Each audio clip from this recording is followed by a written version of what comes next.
भीष्मद्रोणतटा जयद्रथजला गान्धारनीलोत्पला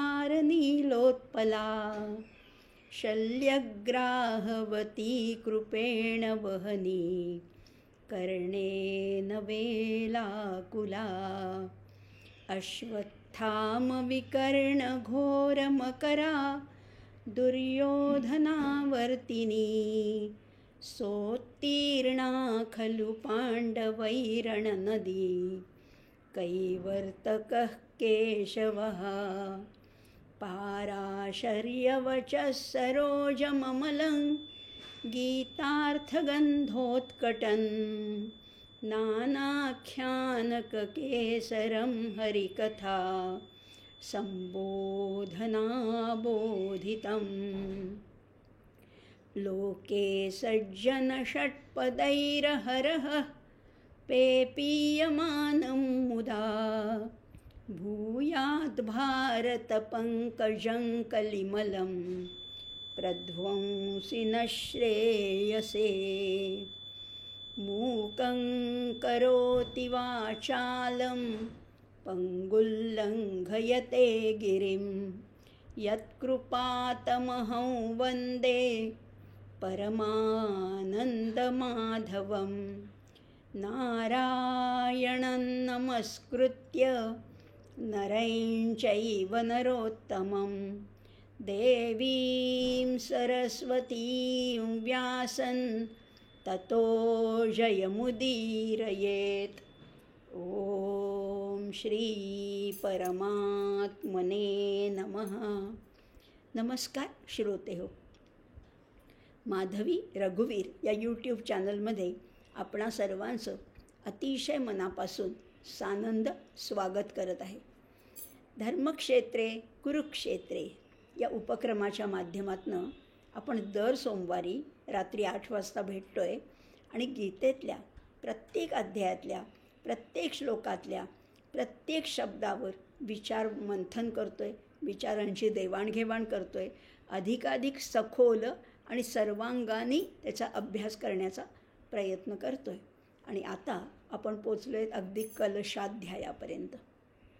18 अध्यायांची ही गीता, अष्टादशाध्यायिनी अशी ही गीता. त्याच्यातले आपण 17 अध्याय पारसुद्धा केले. समजलेत असं नाही म्हणता येणार, आकलन झालेत, आचरणात आलेत असंही नाही म्हणता येणार, पण निदान त्याच्यामध्ये अवगाहन करण्याचा निदान प्रयत्न केला आहे. कारण गीता हा सागर आहे, गीता हा रत्नाकर आहे. त्याच्यात निदान एक बुडी मारण्याचा किंवा त्याचे 4 शिंतोडे अंगावर घेण्याचा हा आपला अल्पसा प्रयत्न आहे. मी कोणी विद्वान नाही, मी कोणी व्यासंगी किंवा त्या गीतेची अतिशय मोठी अभ्यासक अशी सुद्धा नाही. पण गीतेविषयी आस्था आहे, तळमळ आहे आणि आपल्याला जे काही आकलन झालं आहे, आपल्याला जे काही समजलं आहे, ज्याच्यामुळे आपल्याला आनंद वाटतो तो आनंद इतरांपर्यंत वाटावा एवढाच एक नम्र उद्देश आहे याच्या मागे. या यूट्यूब चॅनल किंवा आपलं धर्मक्षेत्रे कुरुक्षेत्रे याच्यावर आपण जे विवरण करतो आहे त्याच्यामागे इतकाच उद्देश आहे की जे आपल्याला ज्याच्यामुळे आनंद मिळाला, ज्याच्यामुळे सुख मिळालं, निदान किंचित का होईना प्रगती होती असं वाटतं आहे, हे इतरांपर्यंत पोचवावं इतकाच साधा सरळ असा उद्देश आहे. 18व्या अध्यायापर्यंत येऊन पोचलो सुद्धा. मागचा अध्याय 17वा अध्याय श्रद्धात्रय विभाग होता आणि मी मागच्या दोन्ही अध्यायाच्या वेळेस म्हटलं होतं की 15व्या अध्यायापर्यंत गीतेतलं तत्त्वज्ञान सिद्धांत सांगून झाले. पण 16व्या अध्यायामध्ये उत्तम गुण कुठले किंवा सद्गुण कुठले आणि दुर्गुण कुठले, आणि हा लढा, हा संघर्ष युगानुयुगे चालू आहे. देवदानवांची लढाई म्हणजे ही सद्गुणांची आणि दुर्गुणांचीच लढाई आहे. मग आपल्यामध्ये सुद्धा आहेतच, आपल्यामध्ये सुद्धा देव आहेत आणि आपल्यामध्ये दानवही आहेत. आपलं एक मन चांगलंही असतं, एक मन वाईटही विचार करतं. ही आपल्यातलीच लढाई आहे, हा आपल्यातलाच संघर्ष आहे. आणि म्हणून तेव्हाच आपण बोललो तो 16वा अध्याय दैवासुर गुणविभाग योग असा जो आहे तो त्याच्यातले आपल्याला दुर्गुण काढून टाकायचे. आपल्यात नाही आहेत का? आपण जरी कितीही मुखवटे घालत असलो जगामध्ये वावरताना. पण आपल्याला माहिती आहे की आपल्यामध्ये पुष्कळ दुर्गुण आहेत, ठासून भरलेले आहेत. मान्य करणार नाही, पण माहिती आहे. मग ते दुर्गुण हळूहळू एक एक करून काढून टाकायचे आणि एक एक सद्गुण आत्मसात करायचा. हे 16व्या अध्यायाने आपल्याला शिकवलं. आणि 17वा अध्याय तर त्याच्या पुढची एक पायरी आहे की 17व्या अध्यायामध्ये तर आकलन कसं आहे, म्हणजे ही गीता कितपत समजली आणि ती कशी आचरणात येते तुमच्या, हे कशावरनं समजतं. इतरांनासुद्धा, आपल्यालाही समजतं, इतरांनाही समजतं. कशावरनं? तर आहार आहे, यज्ञ आहे, दान आहे, तप आहे, शारीरिक तप आहे, वाचिक तप आहे, मानसिक तप आहे. असे तपाचे अनेक प्रकार पाहिले. म्हणजे एखाद्याच्या कर्कश आवाजावरनं किंवा उर्मटपणाच्या बोलण्यावरनं कळतं की हा कुठल्या वृत्तीचा आहे, तामसी वृत्तीचा, हे कळतं. आणि एखाद्याच्या पोलाईट बोलण्यावरनं अतिशय सौम्य, माऊलीने वर्णन केलं आहे तसं साच आणि मवाळ, मितुले आणि रसाळ, शब्द जैसे कल्लोळ अमृताचे, याच्यावरनं तो सत्वगुण पण कळतो. आणि हा सत्वगुण आहारावरनं कळतो, तुम्ही कोणत्या देवतांची पूजा करता याच्यावरनं कळतो. हे सगळेच गुण आपल्याला या समाजामध्ये सुद्धा वारंवार वेळोवेळी दिसून येतात. कारण समाजातले सगळे घटक सारखे नाहीच आहेत ना. पिंडे पिंडे मतिर्भिन्ना. प्रत्येकाचा विचार वेगळा आहे, प्रत्येकाचा आचार वेगळा आहे. अगदी एका घरातल्या सगळ्या व्यक्ती तरी कुठे सारख्या असतात.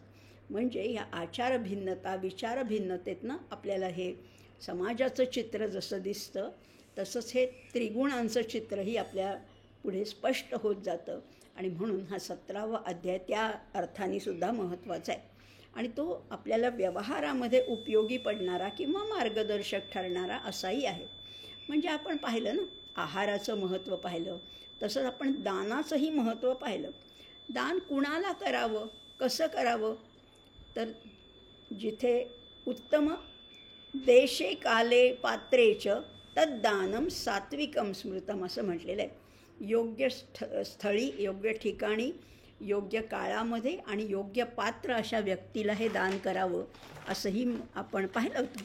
आता योग्य व्यक्ती म्हणजे काय? आपण सुद्धा लहान मोठी दानं करतो व्यवहारामध्ये सुद्धा, पण योग्य व्यक्ती ओळखायची कशी, त्याच्याबद्दल सुद्धा मार्गदर्शन केलेलं आहे.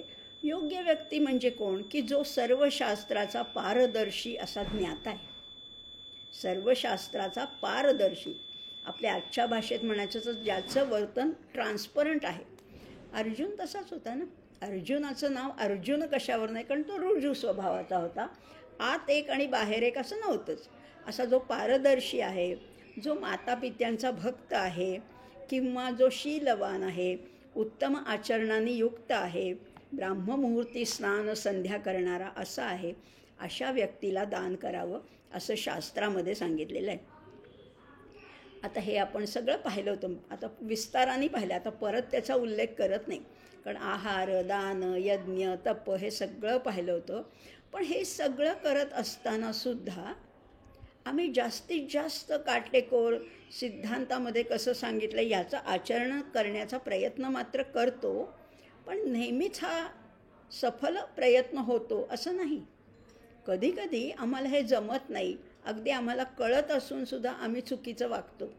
कधीकधी आम्ही परनिंदेमध्ये सहभागीसुद्धा होतो, आम्हाला व्हायचं नसतं खरंच, पण एक व्यवहाराचं किंवा भान राखण्यासाठी, काही शिष्टाचार पाळण्यासाठी आम्हाला काही चुकीच्या गोष्टी कधीकधी कराव्या लागतात.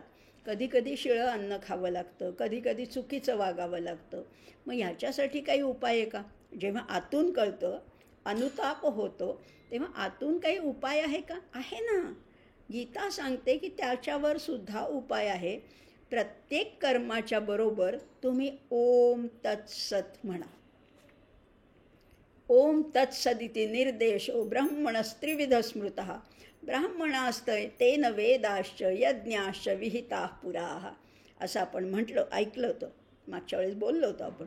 ओम, तत् आणि सत हे ब्रह्माचे 3 घटक आहेत. वस्तुतः त्याचे घटक पाडता येत नाहीत, कारण तो एकदेशी आहे.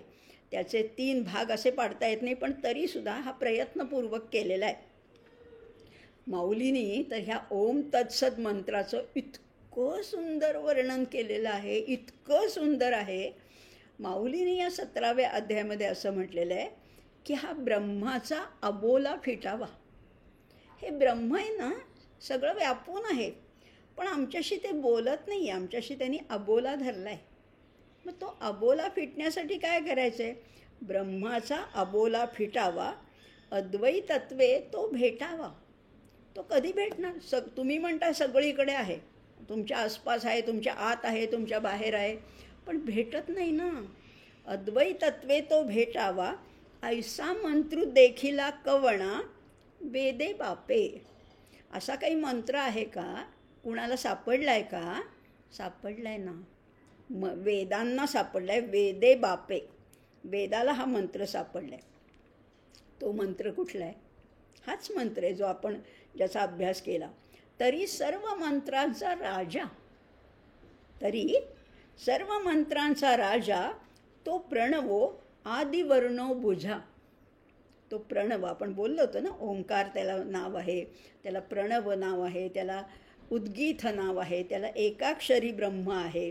अगदी विभूती योगामध्ये सुद्धा त्याचं वर्णन केलं. गिराम अस्मीकमक्षरम, गिराम अस्मी एकमक्षरम. एक अक्षर कुठलं? ते ओंकार आहे. म्हणून इथे म्हणलेलं आहे तरी सर्व मंत्रांचा राजा तो प्रणवो आदिवर्णो बुझा आणि तत्कारू तो दुजा तिजा सत्कारू. काय वर्णन केलं माऊलीने. पहिल्यांदा ओम आहे, प्रणवो तो आदिवर्णो बुझा, पहिला 1 नंबर. आणि तत्कारू तो दुजा, तत्कार आहे तो 2रा नंबरचा आहे. इथे क्रमांक नाही बरं का, मी हे चुकून म्हणते आहे, क्रमांक नाही आहे. ओम, 2रा आहे तत्, आणि 3रा आहे सत, तिजा सत्कारू. 3रा आहे तो सत. ओम तत् सत हा मंत्रांचा राजा आहे. एवढं म्हटलं ना तरी तुमच्या पापाची तीव्रता कमी होते किंवा तुमच्या दोषांचा परिहार होतो. म्हणून हा ओम तत्सत म्हणायचा. आणि म्हणूनच आपण भगवद्गीता अध्याय झाल्यानंतर सुद्धा ओम तत्सत म्हणतो.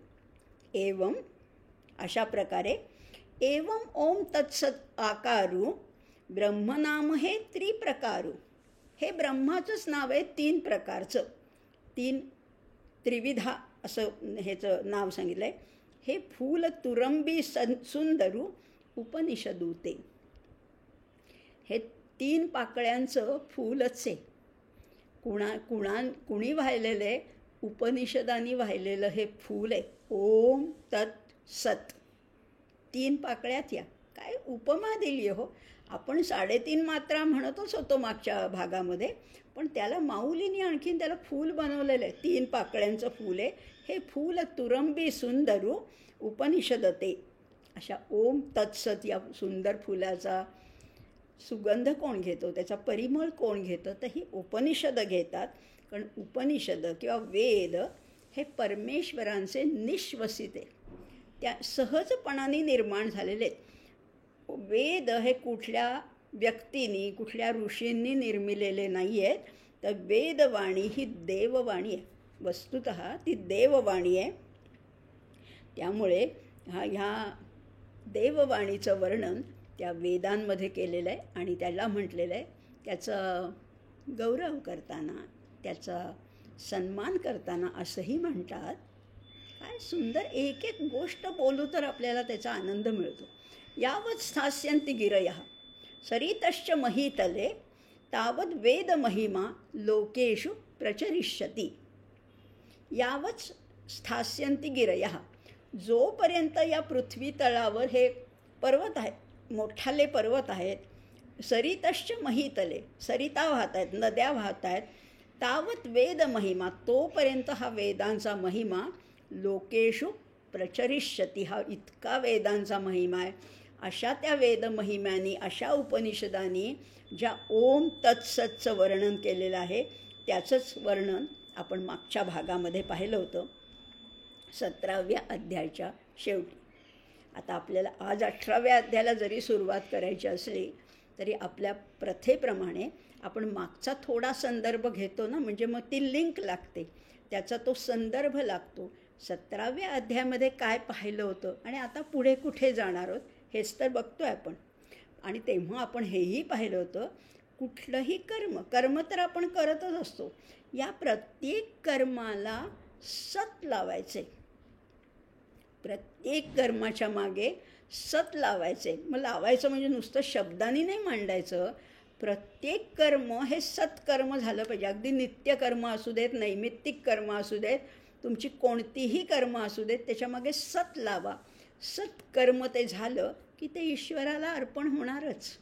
आता नुसतं लावायचं नाही आहे. सत हा उपसर्ग नुसता लावायचं नाही आहे, तर फक्त हा सत शब्द लावला की कर्माचं, लक्षात घ्या आता अगदी एक महत्त्वाचं वाक्य बोलते, कर्माचं असतपण आहे ते नाहीसं होतं आणि त्या कर्माला सतपणाच्या व्यवहारात ते येतं. ते कर्म सत्कर्माच्या व्यवहारात येतं. मग आता या प्रत्येक कर्माला सत लावायचं म्हणजे काय बघा. आता सत्विचार आहे, सत्विचार, सत्संगती, सद्धर्म, सत्कर्म, सदाचरण, सद्वस्तू, एवढं सद लावलं ना की ते कर्म एवढं असतं ना, ते प्रशस्त होतं, ते मोठं होतं, ते उत्तम होतं, ते मंगल होतं, ते पवित्र होतं. आता लावायचं म्हणून लावायचं नाही आहे. मग कसं करायचं? साध्या कर्माचं सत्कर्म कसं करायचं? तर प्रत्येक कर्म मनापासनं करायचं, जीव ओतून करायचे, किंवा अगदी तुमच्या भाषेत सांगू का, माइंडफुली करायचे. मन लावायचे त्याच्यात. साधी रांगोळी काढा, मनापासनं काढा, अगदी 4 ठिपक्यांची रांगोळी काढा. कुठलंही काही लहानसं कर्म करा, साधा स्वयंपाक करा, साधी घरातली कामं करा, ऑफिसमधली असतील, समाजातली असतील, संस्थेतली असतील, कुठलीही कामं करताना ते ईश्वराचं कार्य आहे असं समजून करायचं. प्रत्येक कर्म मनापासनं उत्तमातलं उत्तम करता आलं तर त्याच कर्माचं सत्कर्म होणार आहे. आणि मग या सत्कर्मामुळे प्रशस्तता येते आणि मग हळूहळू काय होतं, ह्या सात्विक श्रद्धेचा अंगीकार आपोआप होतो आणि मग अशी व्यक्ती आत्मज्ञानाची अधिकारी होऊ शकते. म्हणजे बघा, सुरुवात अगदी लहानशा गोष्टीपासून केली आहे. या लहानशा गोष्टीपासून प्रत्येक कर्म ईश्वराला अर्पण करायचं आहे, ईश्वरासाठी करायचं आहे, अतिशय उत्तम, अतिशय मनापासून. काही तुमच्याकडे सामग्री कमी असू देत, पण फक्त मन होता त्याच्यामध्ये, एवढं केलं तर ते ईश्वराला प्रिय होतं. आणि मागच्याच वेळेस आपण बघितलं होतं, आपल्यालासुद्धा भगवत प्रिय व्हायचं. आपल्याला तर भगवंत प्रिय आहे, पण भगवंताला आपण कशामुळे प्रिय होऊ? तर सत्कर्मामुळे प्रिय होणार आहोत. आणि म्हणूनच मागच्या भागात आपण पाहिलं होतं, सद्भावे साधुभावे च सदित्येतत् प्रयुज्यते प्रशस्ते कर्मणि तथा सच्छब्द पार्थ युज्यते. असं आपल्याला त्या सतचं वर्तुळ पूर्ण करायचे.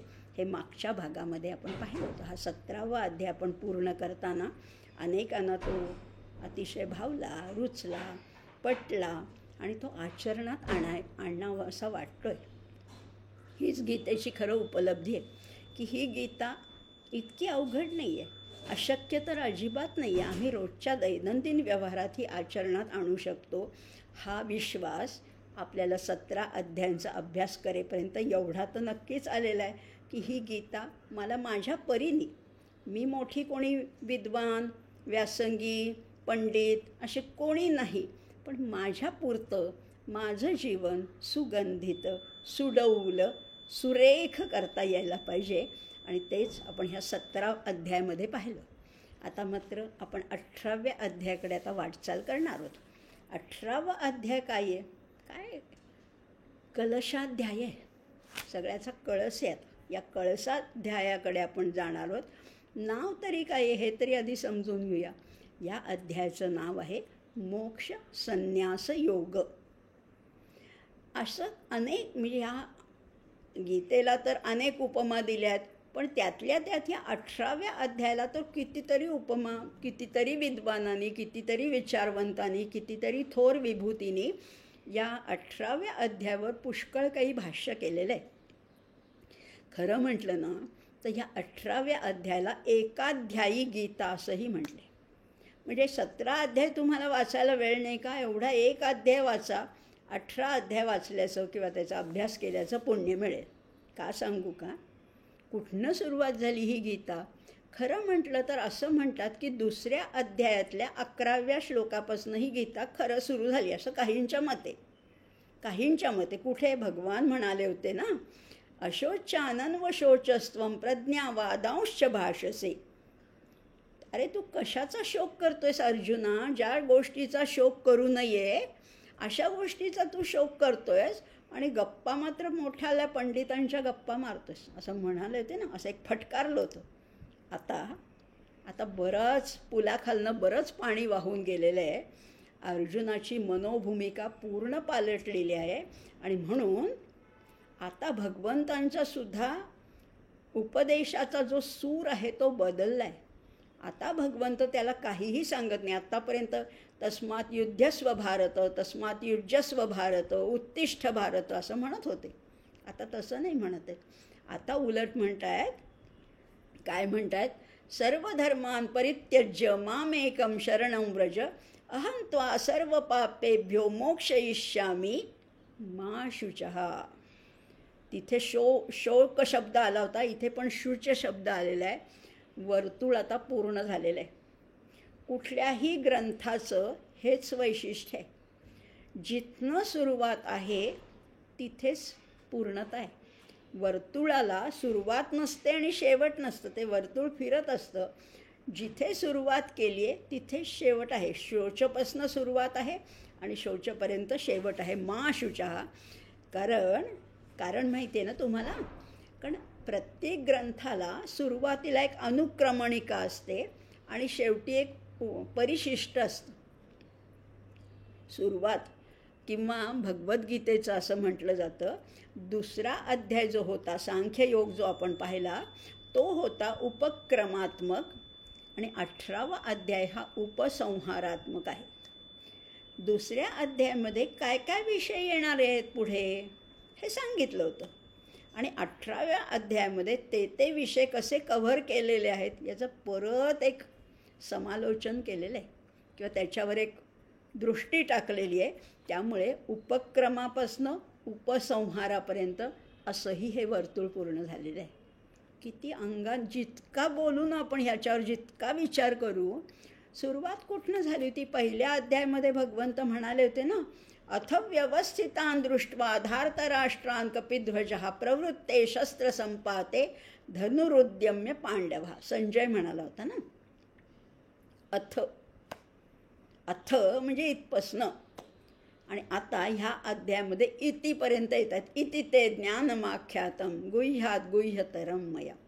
अथपासून इतिपर्यंत.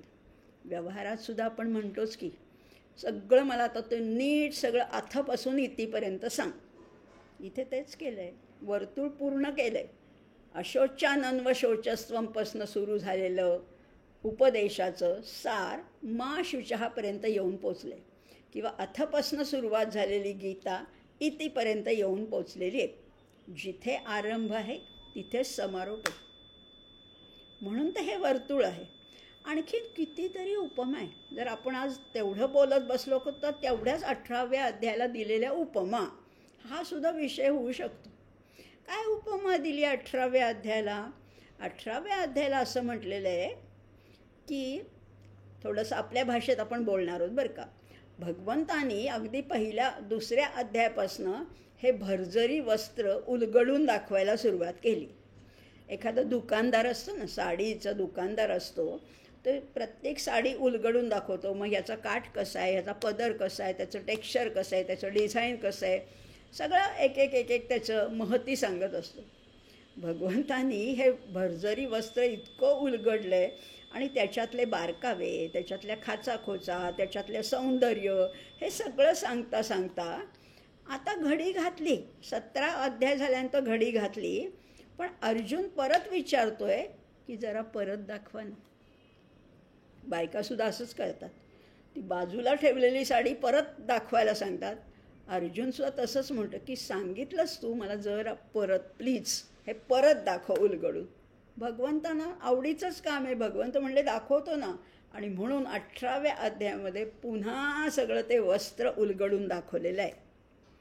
काय एक उपमा दिल्यात हो. हे उपमा कशासाठी दिल्यात, कशा पोटी दिल्यात? प्रेमापोटी.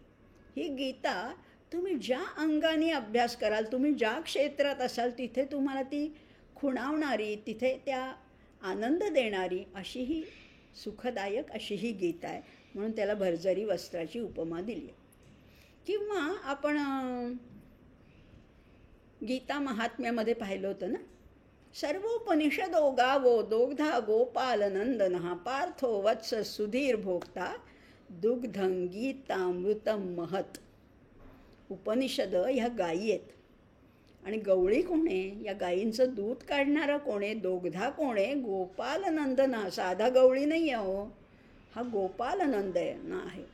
आणि ह्या गायीच्या आसपास एक वासरू असावं लागतं ना. ते वासरू जितकं ढुसण्यात येतं तितका त्या गायीला पाना फुटतो. आमचा अर्जुन जसा प्रश्न विचारतो तसे भगवंत आणखीन सांगतायत. म्हणून म्हटलेलं आहे पार्थो वत्सः. वत्स म्हणजे वासरू. त्या गाईचं वासरू कोण आहे? हा पार्थ आहे. पण फक्त त्या वासरालाच दूध मिळत नाही, सगळ्यांनाच मिळतं. सुधीर भोक्ता, ज्याची धी म्हणजे बुद्धी सु आहे. तुमची आपली आहे ना, आपलं ठरलं आहे की नाही, आपल्याला सद्बुद्धीने वागायचं आहे. आणि म्हणून ज्याची सुधी आहे, सुधी म्हणजे उत्तम बुद्धी आहे, म्हणजे हितकारक ज्यांना करायचं आहे, स्वतःच्या आयुष्याचं कल्याण ज्यांना साधायचं आहे, त्यांच्यासाठी काय आहे? दुग्धं गीतामृतम महत. सुधीर भोक्ता हा चांगली बुद्धी असणारा हा भोक्ता आहे. याला सगळं हे दूध मिळणार आहे. पण दूधसुद्धा साधं दूध नाही आहे बरं का. दुग्धं गीतामृतम, अमृतासारखं हे गीतेचं दूध मिळणार आहे सगळ्यांना. म्हणजे बघा आपला केवढा लाभ आहे. बरं मग आता आम्ही सरसावून बसलो बरं का, हे दूध पिण्यासाठी सरसावून बसलो. पण आम्ही फक्त दुधाचीच इच्छा केली, पण आमच्या हातात काय आलं? हे सगळं दूध होतं, ते आटवलं.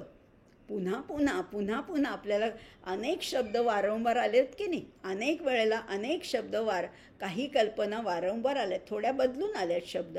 आणि म्हणून हे दूध आटवलं. नुसतंच आटवलं नाही आहो, त्याच्यामध्ये केशर घातले, वेलची घातली आहे, बदाम घातलेत आणि हे सगळं घालून ती आता बासुंदी बनवली आहे. आणि हा 18वा अध्याय म्हणजे बासुंदीचा पेला तुमच्या हातात देत आहेत. कोण? मी नाही, साक्षात भगवंत. अंगावर माझ्या रोमांच येतात. साक्षात भगवंत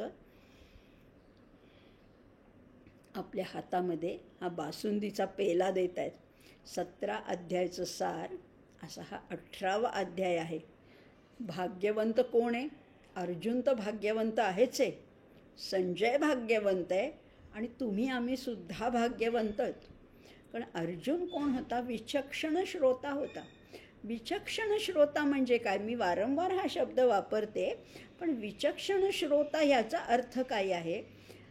तुमचं आमचं सगळ्या माणसांचं मानवी जीवन हे मर्यादित आहे. त्याला काहीतरी काळाची एक मर्यादा आहे. माणूस जन्माला येतो, मोठा होतो, म्हातारा होतो आणि मरून जातो. आपली आयुष्य अशीच असतात. आपण लहानपणी कविता शिकलो होतो. Solomon Grundy, born on Monday, christened on Tuesday, married on Wednesday, took ill on Thursday, worse on Friday, died on Saturday, buried on Sunday. This is the end of Solomon Grundy. आपलं आयुष्य काही वेगळं नाही आहे. आम्ही काही केलं नाही. जन्माला आलो, वाढदिवस नुसते साजरे केले, मोठे झालो, लग्न झाली, मुलं बाळं झाली, म्हातारे झालो आणि संपून गेलो. काय केलं आयुष्यात? पण जो विचक्षण श्रोता असतो ते प्रत्येक ऐकलेला शब्द कानात साठवतो. नुसताच कानात साठवत नाही, तो मनात उतरतो, हृदयात अंतःकरणात उतरतो, बुद्धीने निर्णय घेतो आणि त्याप्रमाणे त्या सिद्धांतानुसार आपलं जीवन घडवतो. त्याला विचक्षण श्रोता म्हणतात. मग हा विचक्षण श्रोता माऊलीने अर्जुनाला फार सुंदर सांगितलं आहे. अर्जुना तू परिससी, अर्जुना तू परिससी आणि परिसोन अनुष्ठेसी. अर्जुना तू नुसतंच ऐकत नाहीस, तर ऐकून तसं आचरणात आणतो. आणि खरंच आहे ना, ऐकून समजून घेणारा आणि ते आचरणात आणणारा आपल्या आयुष्याचं चरित्र बनवतो. आपल्या आयुष्याचं आहे का हो चरित्र? आमचं आयुष्य असंच आलं आणि गेला असं नको आहे. आपल्या आयुष्याचं चरित्र बनवायचं असेल तर आपल्याला सिद्धांतानुसार आचरण करायला पाहिजे. आणि म्हणून तर आपण संतांची चरित्र कशासाठी अभ्यास करतो? सगुण चरित्रे परम पवित्रे सादर वंदावी. कशासाठी? त्यांच्या पदचिन्हावरनं आपल्याला मार्गक्रमणा करायची आहे. आपलं जीवन तसं आखायचं आहे आणि आपल्याला त्या पदापर्यंत पोचायचे. परमपद ही केवळ संतांचीच फक्त मिरासदारी नाही आहे.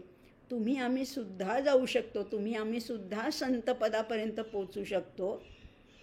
फक्त भाव कसा पाहिजे? अनन्य भाव पाहिजे, निष्ठा पाहिजे, तळमळ पाहिजे, ईश्वरार्पण वृत्ती पाहिजे.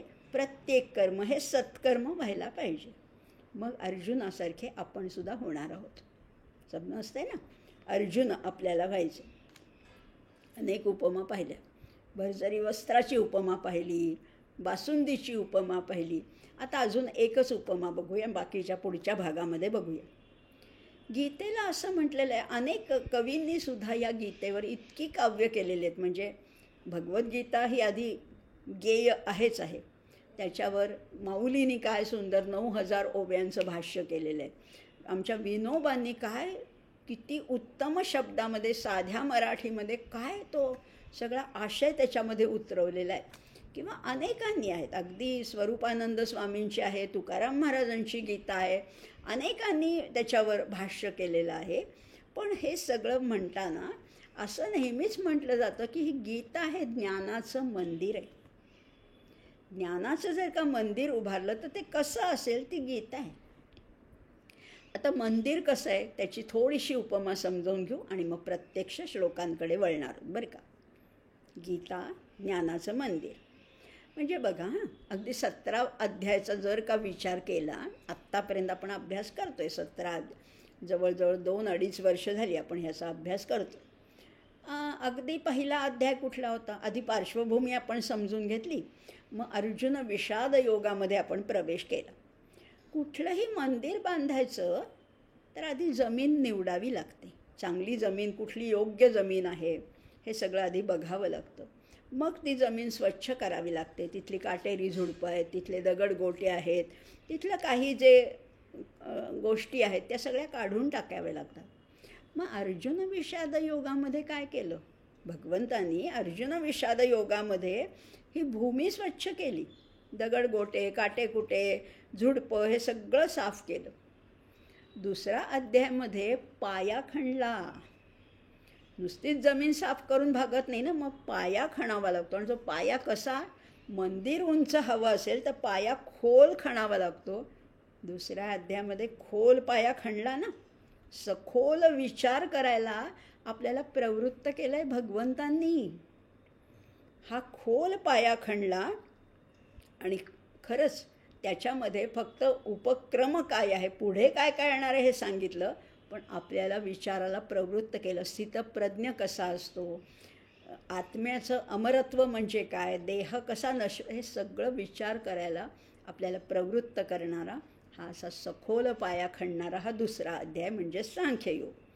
आणि मग पुढचे 3रा, 4था, 5वा अध्याय हे सगळे कर्मयोगाचं जोतं बांधलं. त्याच्यावर पाया खणला तरी त्याच्यावरती जोतं बांधावं लागतं.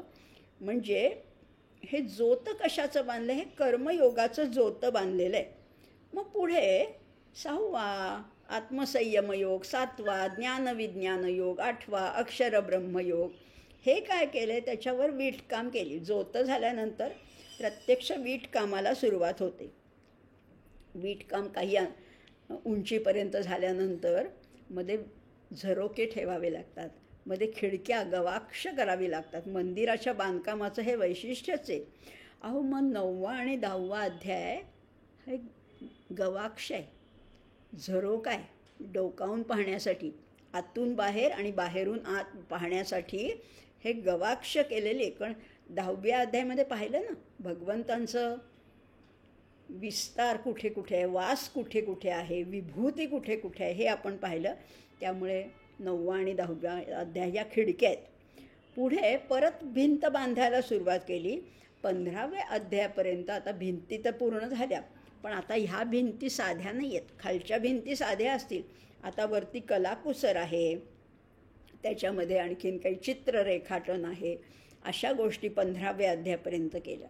मग झालं 15वा अध्याय झाल्यानंतर 16वा अध्याय म्हणजे तो वरचा गळ्यावरचा जो घुमटाकार आकार असतो ना, अजून कळसापर्यंत नाही बरं का, नुसता आकार जो आहे घुमटाकार तो आहे 16वा अध्याय. 17वा अध्याय हा त्या बैठकीवरचा पुन्हा एक ओटा असतो, त्या घुमटावर परत एक चौकोन बांधलेला असतो, तो 17वा अध्याय आहे. हा ओटा बांधलेला आहे. आणि 18वा अध्याय म्हणजे त्या ओट्यावरती बांधलेला सहजच उभारलेला आणि अतिशय देखणा असा कळस आहे. आणि कळसाचा आकार कसा असतो असं विचाराल तर कळसाचा आकार हा ज्योतीसारखा असतो. ज्योती जशी तुमच्या आमच्या अंतर्मनामध्ये ज्योती अंतर्ज्योती आहे, तोच आकार हा कळसाचा आहे. त्यामुळे हा कळसाचा आकार आहे. पण एवढ्याने सुद्धा मंदिर बनत नाही बरं का. वरती ध्वज फडकत असायला पाहिजे. या गीता मंदिरावर फडकणारा ध्वज कुणाचा आहे? अहो, व्यासांच्या कीर्तीचा ध्वज फडकतोय. या व्यासांच्या कीर्तीचा ध्वज वरती फडकतोय. अशा चढत्या भूमिकेने हे मंदिर तयार झाले. आधी भूमी स्वच्छ केली, पाया खणला, जोतं बांधलं, वीटकाम केलं, खिडक्या गवाक्ष केल्या, वरची भिंत बांधली, त्याच्यावर कलाकुसर केली, त्याच्यावर घुमटाकर आकार, त्याच्यावर ओटा आणि त्याच्यावर कळस, त्याच्यावर ध्वजा. काय सुंदर मंदिर झालं आहे. आता आपण तर ह्या मंदिराचं मध्ये दर्शन घेतलेलं आहे. आता बघा, हे मंदिर तयार करताना सुद्धा काय झालं, पहिल्यांदा सुरुवातीला काय झालं तर आत्मज्ञानरूपी, लक्षात घ्या, या मंदिराला घडी व असा दगड पाहिजे ना. हा आत्मज्ञानरूपी एकजीवाचा अखंड दगड निघाला, तो साफसूफ केला, त्याचा बांधीव असा चिरा तयार केला, त्याला निवृत्तीरूपी ओळंबा लावला. ओळंबा एका रेषेत असण्यासाठी ओळंबा लावायला लागतं. त्याच्यामध्ये सर्व शास्त्रांची पूर्णी घातली, त्याच्यामध्ये भर घातली आणि व्यासांनी त्या मोक्षाच्या स्वरूपाचा आकार साधला आहे.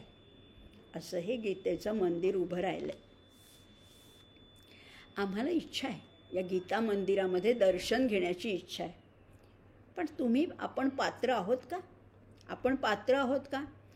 वेगवेगळे लोक आहेत आपल्या भारत देशात सुद्धा. काही थोडे लोक असे असतील म्हणजे की ज्यांना माहितीच नाही आहे ही गीता काय आहे, किती अध्याय आहेत, किती श्लोक आहे, कोणी कुणाला सांगितले आम्हाला नाही माहिती. असे लोक आहेत बरं का, असे लोक आहेत. मग आता या समाजाची 7 भागामध्ये विभागणी केली समजा. आणि देवळामध्ये सुद्धा किंवा आपण कुठल्या तीर्थक्षेत्रावर जातो किंवा कुठल्या दर्शनाला जातो, हौशे गौशे आणि नवशे येतातच की तिथे. काही लोक आपले टिकमार्क करण्यासाठी येतात की आम्ही इकडे जगन्नाथपुरीला जाऊन आलो, आम्ही द्वारकेला जाऊन आलो, टिकमार्क. काही पाहिलं नाही किंवा तिथे काही श्रद्धा नाही, काही नाही, पण काय बाकीचं सगळं केलं. मग आता असे लोकसुद्धा आहेतच की गीता मंदिराचं दर्शन घेणारे. असे लोक कसे आहेत ते बघूया बरं का. आपण कुठे बसतो, आपणच सिंहावलोकन करायचे, आत्मपरीक्षण करायचे. आता बघूया 7 प्रकारचे लोक. या कुणी काय करतात, अगदी लांबूनच ह्याला नमस्कार करतात. जाता जाता चाललेत लांबनं रस्त्यावरनं आपला नमस्कार करतात. दुरून नमस्कार करणारे असे लोक आहेत. जसे मी आत्ता म्हटलं की ज्यांना फारसं काही गीता काय आहे माहिती नाही, पण ते म्हणतात आहे बाबा काहीतरी एक गीता नावाचा एक ग्रंथ आहे, ते दुरून नमस्कार करतात. दुसऱ्या प्रकारचे लोक असतात, ते येतात मंदिरापर्यंत येतात, पण आतल्या मूर्तीमध्ये फारसा रस नसतो. बाहेरच्या दुकानामध्ये काय काय वस्तू मिळतात याच्यामध्ये ते रमतात. असे दुसऱ्या प्रकारचे लोक आहेत. काही लोक म्हणतात की मंदिरात नाही आम्ही जात, पण आम्ही प्रदक्षिणा घालतो. ते लोक कशा प्रकारचे आहेत तर ते आवर्तनरूपी प्रदक्षिणा घालतात. म्हणजे काही लोक चांगलेच आहेत बरं का, पण काही लोक म्हणतात की आम्ही गीतेचे इतक्या वेळा पाठ केलं किंवा आम्ही रोज 2दा गीता म्हणतो किंवा असं काही लोक, किंवा महिनाभरात आमची इतक्या वेळा गीता म्हणून झाली, असं आवर्तनरूपी प्रदक्षिणा घालतात. चांगलंच काम आहे, पण ते आतलं दर्शन त्यांना घडत नाही. हे 3ऱ्या प्रकारचे लोक आहेत. 4थ्या प्रकारचे लोक म्हणतात जरा बघू तरी खिडकीतनं काही दर्शन घडतंय का, असे चौथ्या प्रकारचे लोक नुसते डोकावतात, मनापासून काही भाविकतेने नमस्कार नाही करत. पाचव्या प्रकारचे लोक आहेत ते म्हणतात आत काहीतरी चाललंय, श्रवण, काहीतरी कथा, पुराण, प्रवचन, कीर्तन काहीतरी चाललंय, जरा बसावं 5 मिनटं, टेकावं. तसेही पाय दुखत आहेत म्हणून काही श्रवणाच्या मिशानी नुसते विसावतात. हे 5व्या प्रकारचे लोक आहेत. 6व्या प्रकारचे लोक आहेत ते म्हणतात की लक्ष द्यावं बरं का, निदान काय सांगतात तिकडे लक्ष द्यावं. अवधानरूपी विडा पैसा देऊन त्या अर्थज्ञानरूपी गाभाऱ्यामध्ये प्रवेश करतात. काही लोक म्हणतात की जरा काय सांगितले ते ऐकावं तरी, एवढंच. आणि 7व्या प्रकारचे जे लोक आहेत ते मात्र त्या आत्मज्ञानाने त्या आत्मरूप अशा श्रीहरीची प्रत्यक्ष भेट घेतात, त्याच्याशी तद्रूप होऊन जातात. असे 7 प्रकारचे लोक या गीता मंदिराचं दर्शन घेतात. आपण कुठे बसतोय? आपल्याला वरच्या पायरीपर्यंत जायचं का नाही? वरच्या श्रेणीपर्यंत पोचायचं का नाही? आणि म्हणून खरी ज्यांना मोक्षाची तळमळ आहे त्या मोक्षरूपी त्या मुमुक्षूंना मात्र प्रसाद निश्चितपणाने मिळतो. असं होणार नाही की तुम्ही तळमळीने तिथे दर्शनासाठी आलात आणि तुम्हाला बिनमुख परत जावं लागलं, असं कधीही होणार नाही. त्यामुळे प्रसाद मिळतो. आणि म्हणून तर हे सर्व श्रुतींचं सार याच्यामध्ये सांगितलेलं आहे. आणि ह्या मंदिरामध्ये हे तर झाले दर्शनाची इच्छा असणारे काही भाविक लोक, पण काही लोक इथे पोट भरण्यासाठी येतात. म्हणजे गाईड लोक असतात की नाही, गाईड जे असतात त्या मंदिराची कलाकुसर, त्याची निर्मिती कधी आहे, कुठल्या राजाने केली, या खांबाचं महत्त्व काय किंवा वगैरे अशा गोष्टी सांगतात. असे गाईडसारखे जे लोक काम करणारे आहेत, म्हणजे जे अभ्यास करतात किंवा जे प्रवचनं करतात, जे व्याख्यानं देतात किंवा त्याच्यावर ग्रंथ लिहितात, हे सगळे गाईडसारखेच आहेत. म्हटलं तर ते इतरांना प्रवृत्त करतात, पण म्हटलं ते स्वतः त्याच्यामध्ये अवगाहन करत नाहीत. त्यामुळे पण असे गाईडसुद्धा, म्हणजे असे प्रवचनकार आमच्यासारखे, कीर्तनकार किंवा व्याख्याते किंवा लेखक असे निदान इतरांना सांगतात की हे बघा बरं का, हे छान आहे बरं का. आणि असे लोकसुद्धा भगवंताच्या कृपेला पात्र ठरतात. भगवंतानीच पुढे म्हटलेलं आहे, याच गीते 18व्या अध्यायामध्ये भगवंत म्हणतात, य इमं परमंगुह्यं मद्भक्तेष्वभिधास्यति भक्तिमयी परां कृत्वा मामे वैश्यत्य संशयः. असेही लोक आहेत. म्हणजे बघा, ह्या एक 7 पायऱ्या आपण पाहिल्यात. याच्यामध्ये आपल्याला आता दर्शन घ्यायचं आहे. नुसताच आता बाहेरचं कलाकुसर सौंदर्य एवढंच नाही बघायचं, आता आत जायचं आहे, गाभाऱ्यामध्ये प्रवेश करायचा आहे. कारण हा कृष्ण आणि अर्जुनाचा हा जो संवाद आपण अभ्यासतो आहे ना, हा खरं म्हटलं तर एक ज्ञानयज्ञच चाललेला आहे. हे धगधगतं कुंड आहे. त्यामुळे अर्जुनाला काय झालं, पहिल्या अगदी पार्श्वभूमीमध्ये मी बोलले होते, पण परत थोडासा उल्लेख करते. अर्जुनाला करुणा दाटली होती. करुणा कशाविषयी? स्वजनांविषयी. त्या कारुण्याच्या पोटी त्याच्या पोटामध्ये विषाद उत्पन्न झाला आणि या विषादाला बोध करण्यासाठी भगवंतांच्या मुखातून ही वाणी प्रगट झाली. आणि या दोघांना, ह्याचा विषाद आणि त्याची वाणी, या दोघांचं झालं लग्न. आणि त्या दोघांच्या पोटी जी जन्मली ती ही भगवद्गीता. असे गमतीने एक उल्लेख केलेला आहे. पार्थपुत्रो विषादोस्ति वाक्कन्या परमात्मनः ताभ्याम उभाभ्याम वै जाता सा गीता लोकपावनी. पार्थाच्या पोटी हा विषाद जन्मला आणि भगवंतांच्या मुखातून वाणी जन्मली. हा विषाद आणि ती वाणी, दोघांचं झालं लग्न, दोघांचं मिलन झालं आणि त्याच्यातून ही जन्माला आली ही भगवद्गीता. पण ती कशी आहे? नुसती त्यांच्यापुरती मर्यादित नाही आहे. सा गीता लोकपावनी, त्रैलोक्याला पावन करणारी अशी ही भगवद्गीता आहे. अशा या भगवद्गीतेमध्ये संन्यास म्हणा, योग म्हणा, त्याग म्हणा, हे शब्द वारंवार येतात. संन्यास आणि त्याग हे शब्द समानार्थी वाटू शकतात, पण त्याच्यातला भेद आपल्याला ह्या अध्यायामध्ये समजून घ्यायचं आहे. कारण अर्जुनाला पण ही जिज्ञासा होती आणि म्हणून तर अर्जुनाने प्रश्न विचारला. अगदी पहिल्यांदाच सुरुवातीचा प्रश्नच अर्जुन विचारतोय आणि अर्जुन म्हणतोय, संन्यासस्य महाबाहो तत्त्वमिच्छामि वेदितुं त्यागस्य च ऋषिकेश पृथक् केशी निषूदन.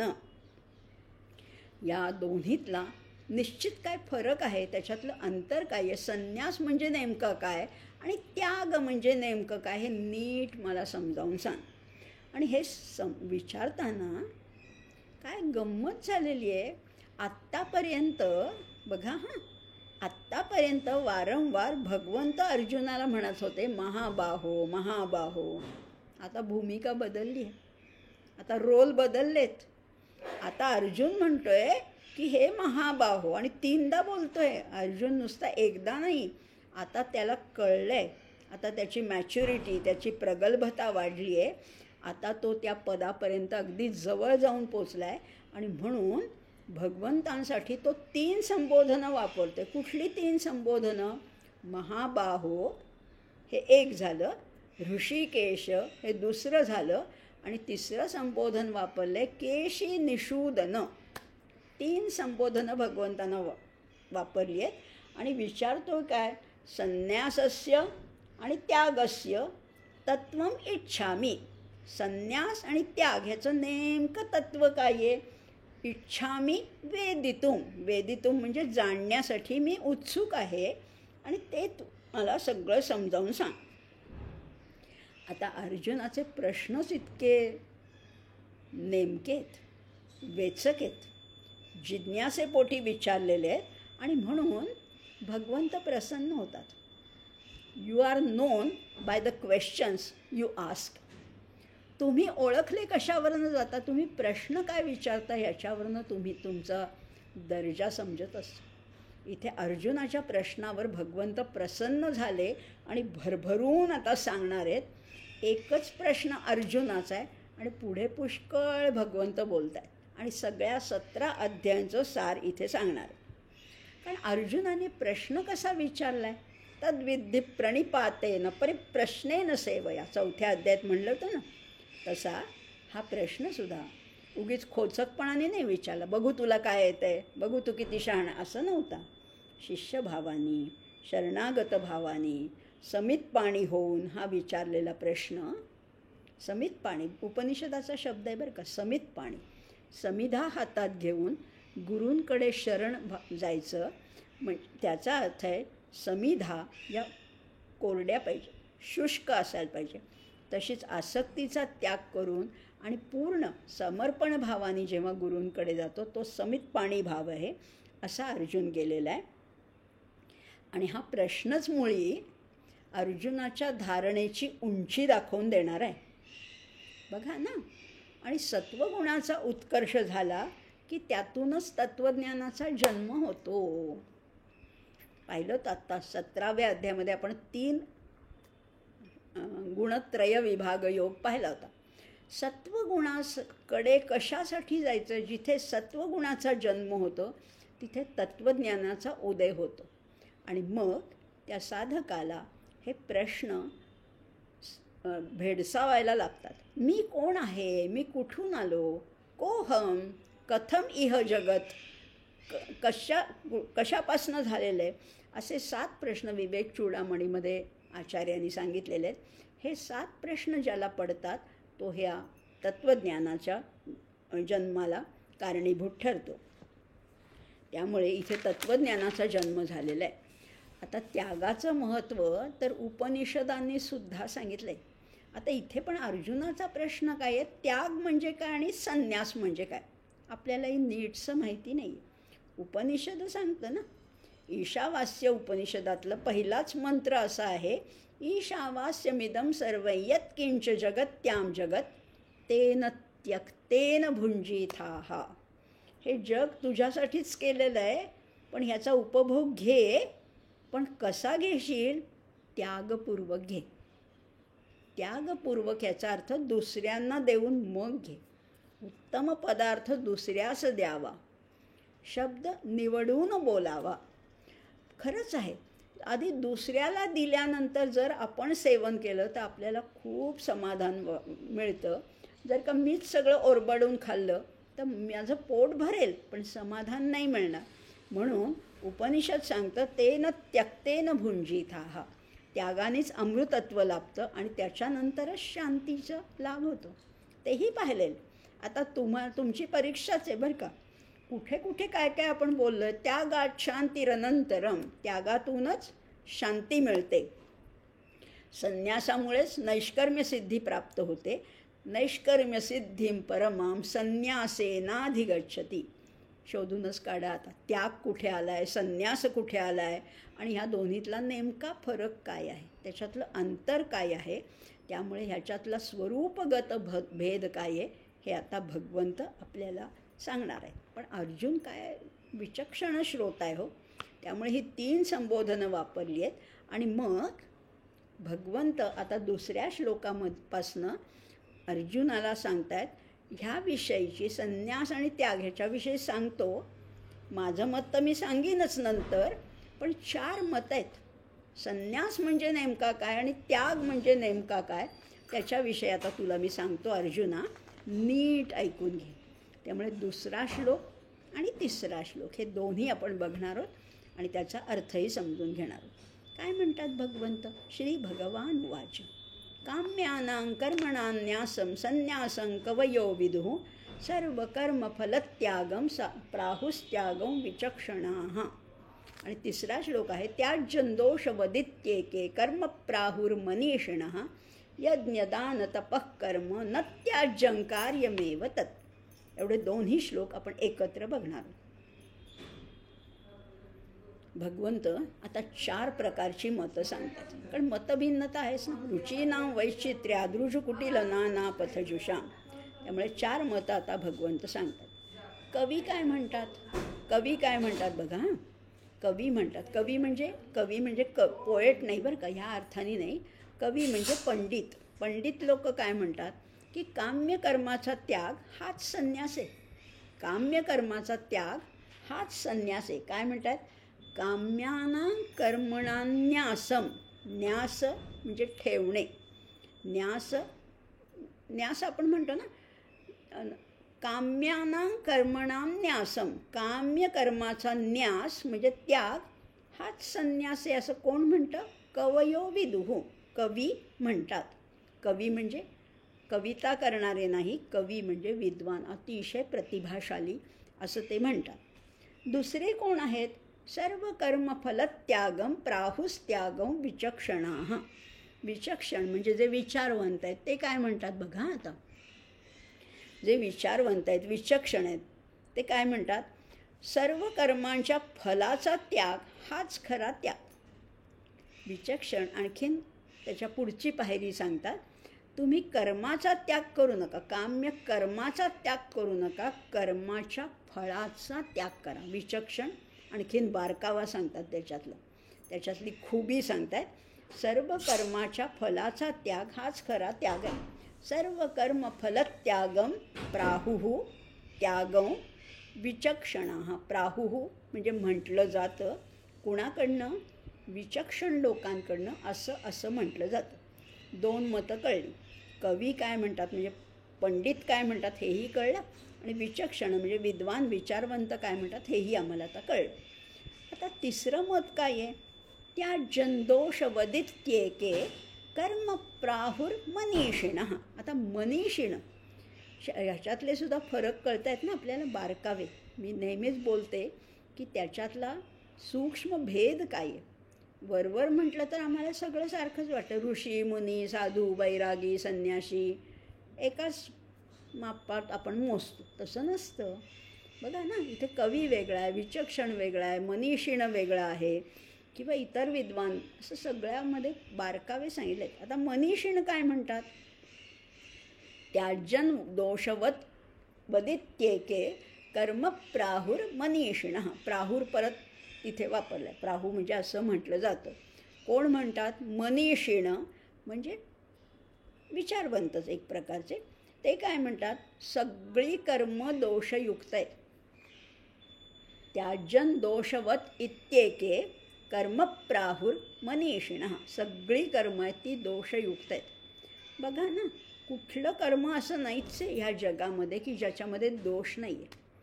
एक केलं की एक होतं. साधी शेती, आता उत्तम शेती असं खरं तर आपल्याकडे पूर्वी वाक्प्रचार होता, पण शेती करताना सुद्धा काही जीवजंतूंची हिंसा होते. किंवा अगदी कुठलंही मेडिकल फील्ड हे नोबल प्रोफेशन असं मानलं जातं, पण त्याच्यामध्ये सुद्धा दोष आहेच आहे. त्याच्यामध्ये सुद्धा हिंसा घडते, त्याच्यामध्ये चुका घडतात, त्याच्यामध्ये सुद्धा कोणीही वकील असेल, कोणी शिक्षक असेल, कोणी डॉक्टर असेल, या प्रत्येक कर्मामध्ये थोडा थोडा दोष आहेच आहे. म्हणजे दोषरहित असं या जगात कर्म नाहीच आहे. साध्या गृहस्थाचं आणि गृहिणीचं कर्मसुद्धा दोषयुक्त आहे. मागे पाहिलं होतं आपण, कंडणी, पेषणी, चुल्ली, उदकुंभीच्या मार्जनी. म्हणजे बघा ना, कंडणी काढणं, पेषणी म्हणजे पीठ दळणं, चुल्ली चूल पेटवणं, मार्जनी आणि काय उदकुंभीच्या मार्जनी नदीवरनं पाणी आणणं किंवा सडा संमार्जन करणं, या सगळ्यात दोष आहेत. खरं तर हे काम किती चांगलं आहे, पण दोष आहे ना. मग इथे तेच म्हणलं आहे की सगळीच कर्म दोषयुक्त आहे, म्हणून सगळ्याचाच त्याग करा असं काही लोक म्हणतात. आणि इतर यज्ञदान तपः कर्म न त्याज्यं मिति चापरे च अपरे. अपरे म्हणजे दुसरे. ते काय म्हणतात की यज्ञदान तपः कर्म न त्याज्यं.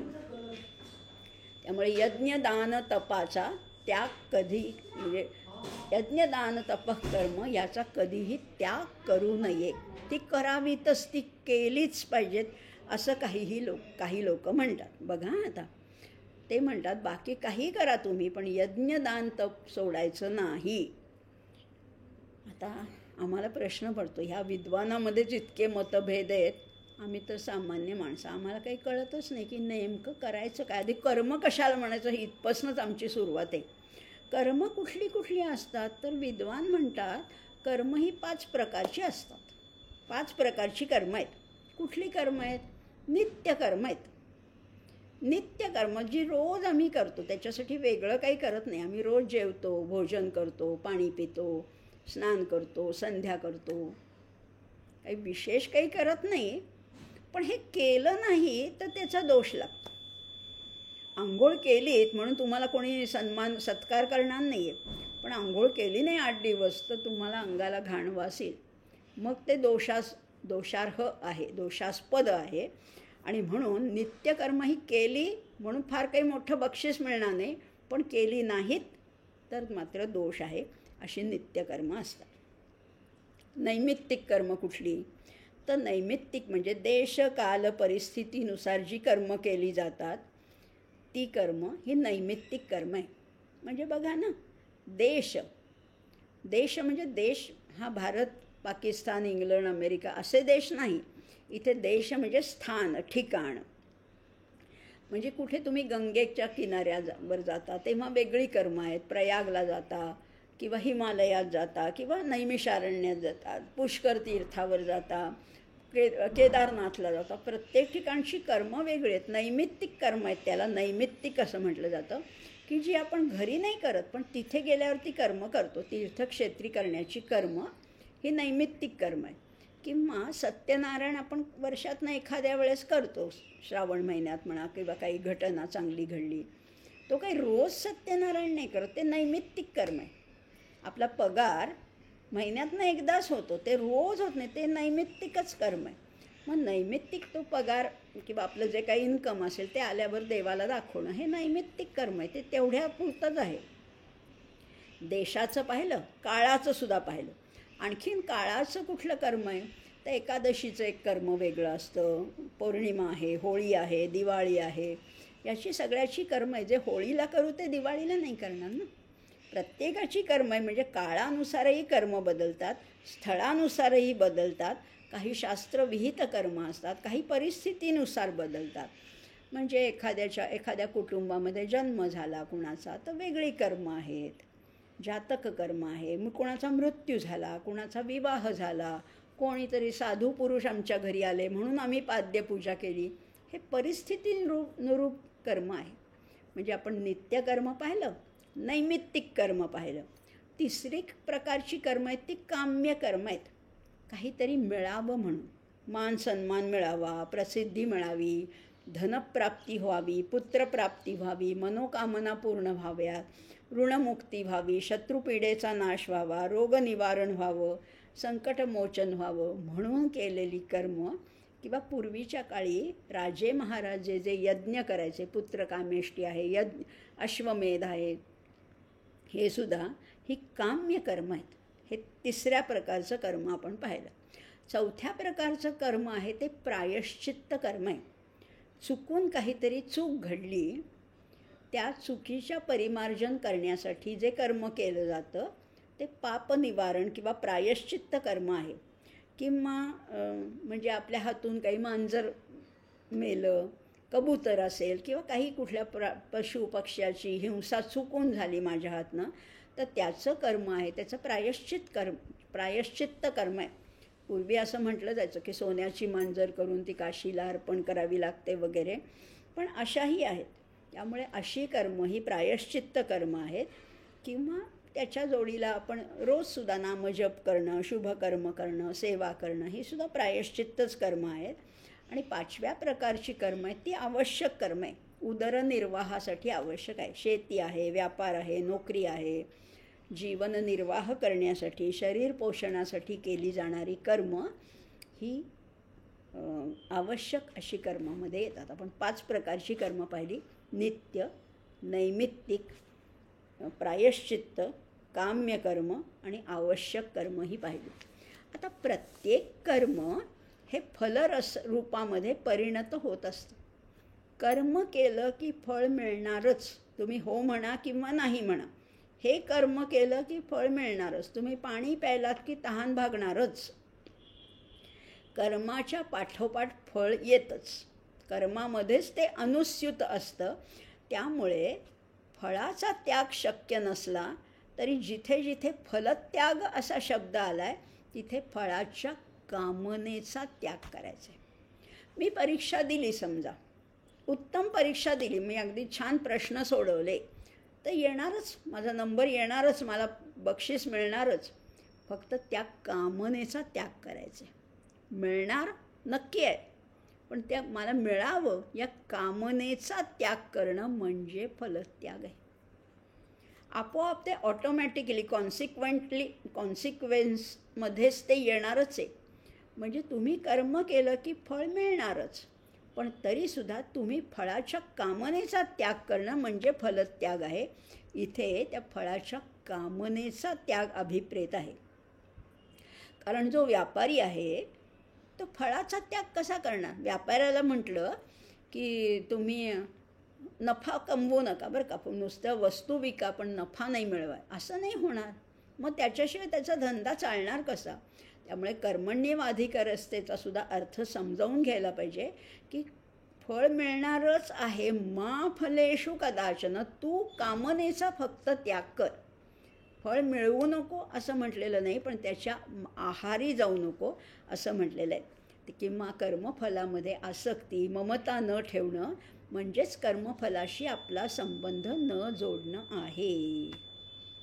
कर्मफलाशी संबंध जोडायचा नाही.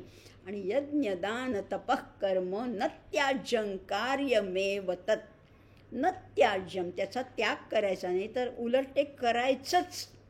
कार्यम एव, एवकार वापरला इथे, कार्यम एव, करायलाच पाहिजे असं म्हटलेलं आहे. आता यज्ञ दान तप मागच्या भागामध्ये आपण पाहिलं होतं, पण तरी अगदी थोडक्यात त्याच्याबद्दल अगदी थोडक्यात बोलते. कर्म, यज्ञ दान तपः कर्म म्हणजे काय?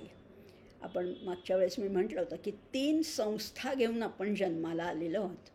या 3 संस्था जन्मजातच आपल्याला लाभल्या असतात. आपण जन्माला येतो तेव्हा आजूबाजूची परिस्थिती असतेच, ती काही तू निर्माण केली नाही किंवा तुझ्या इच्छेने पण निर्माण झालेली नाही. ही पशु पक्षी झाडं वेली सगळी होतीच, म्हणजे ही सृष्टी अशी होतीच, समष्टी अशी होतीच. बरं, आजूबाजूचा समाज आहे, आपल्याला जन्मतःच काका मामा मावशी आत्या मिळतातच ना, मग ती समष्टीसुद्धा आपोआपच मिळालेली आहे. आणि व्यष्टी कळत नव्हतं तरी मला हे शरीर तेव्हाच मिळालं. म्हणजे ह्या सृष्टी, समष्टी आणि व्यष्टी हे सगळं मला मिळालंच. मला माहिती पण नव्हतं, कळत पण नव्हतं. तेव्हापासनं मी हे सगळं कॅरी करते आहे. सगळं मला आपोआपच मिळालं. पण आता मिळाल्यावर, कळायला लागल्यावर याची परतफेड करायची ना. या सृष्टीकडनं कितीतरी लहानपणापासून किती आंबे खाल्ले, किती पेरू खाल्ले, किती चिक्कू खाल्ले, किती भाज्या खाल्ल्यात, किती काय काय केलं. कुणी दिलं हे? ह्या सृष्टीने दिलं, ह्या निसर्गाने मला दिलं. तेव्हा नव्हतं कळत काही, त्याला थँक्यू म्हणायचं. पण आता कळतंय ना, आता कळतंय ना. म्हणजे ज्या निसर्गाकडनं मी एवढं भरभरून घेतलेलं आहे त्याला निदान अल्प प्रमाणात तरी परत करण्याची निदान बुद्धी, प्रत्यक्ष करूसुद्धा नका, पण निदान बुद्धी, निदान भावना, निदान कृतज्ञता वाटायला पाहिजे. आणि त्यालाच म्हटलं आहे यज्ञ. यज्ञ म्हणजे काय? स्वार्थाचा त्याग हाच यज्ञ आहे. इदन्न मम, हे माझं नाही, हे सगळं तुझं आहे असं वाटणं हा यज्ञ आहे. मग समष्टीनी पण मला भरभरून दिले. या समाजाने केवढं दिलं आहे मला भरभरून. मग त्यांच्यासाठी काय करशील तू? त्यांच्यासाठी कर दान. ज्या समष्टीमध्ये आता आपण पुन्हा पुन्हा ते बोलतो आहे की या समाजामध्ये विषमता आहे, विविधता आहे. कोणी अति श्रीमंत आहेत, कुणी अति गरीब आहेत, कुणी अति शिकलेले आहेत, कुणी अगदीच अडाणी आहेत. प्रत्येकाकडे थोडं कमी जास्त आहेच आहे. मग ज्यांच्याकडे जास्त आहे त्यांनी कमी असणाऱ्यांना थोडं आपल्यातलं द्यावं ना. आहे रे या लोकांनी, नाही रे लोकांना थोडं तरी द्यावं. हेच तर दान आहे.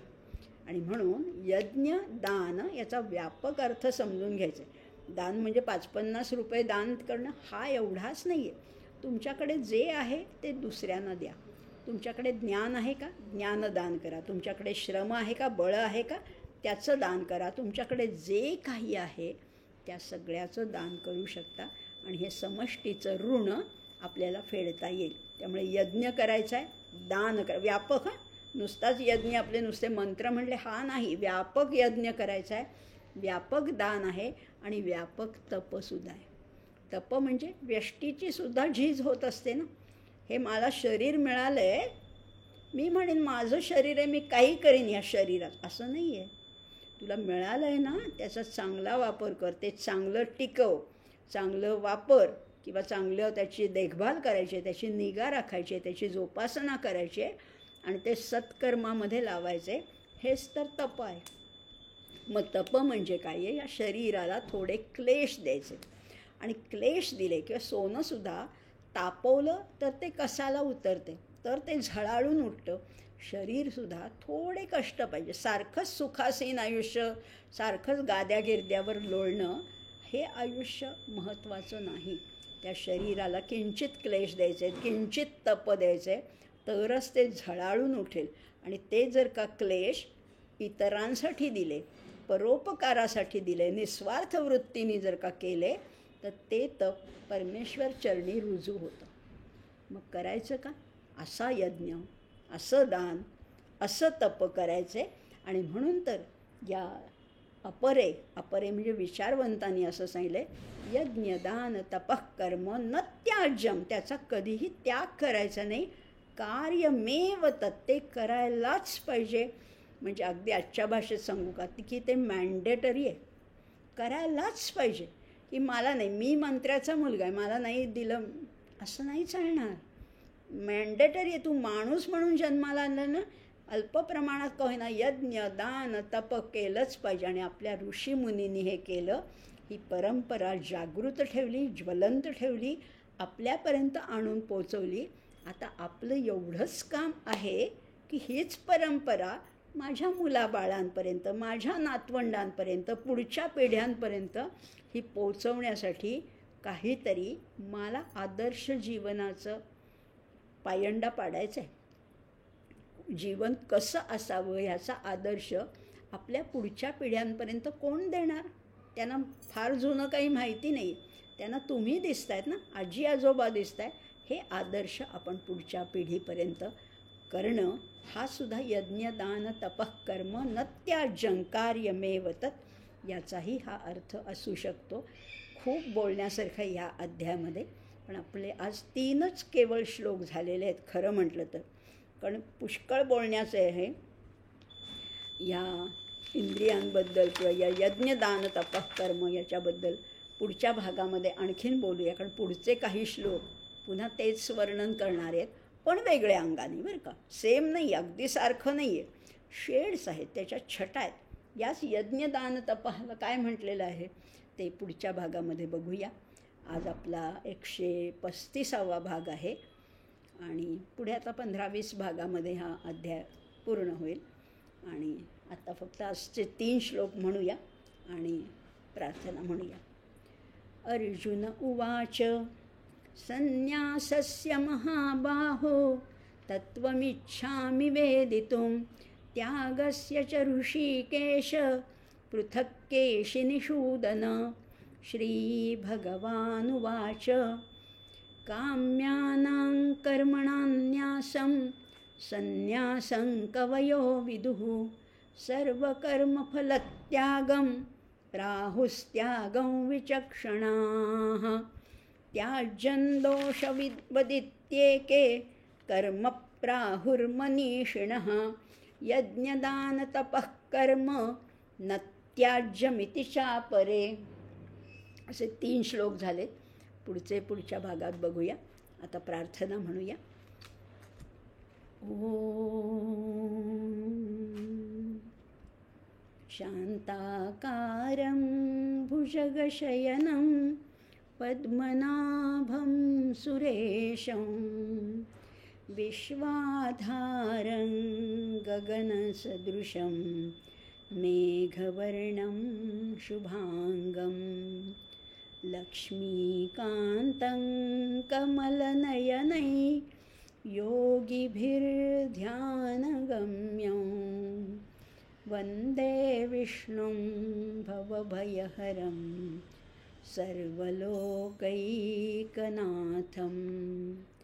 यं ब्रह्मा वरुणेन्द्ररुद्रमरुतस्तुन्वन्ति दिव्यैस्तवैः वेदैः साङ्गपदक्रमोपनिषदैर्गायन्ति यं सामगाः. ध्यानावस्थिततद्गतेन मनसा पश्यन्ति यं योगिनो यस्यान्तन्न विदुःसुरासुरगणा. देवाय तस्मै नमः. देवाय तस्मै नमः. देवाय तस्मै नमः. भगवान गोपाल कृष्ण महाराज की जय. गीता माता की जय. ज्ञानेश्वर महाराज की जय. जय जय रघुवीर समर्थ.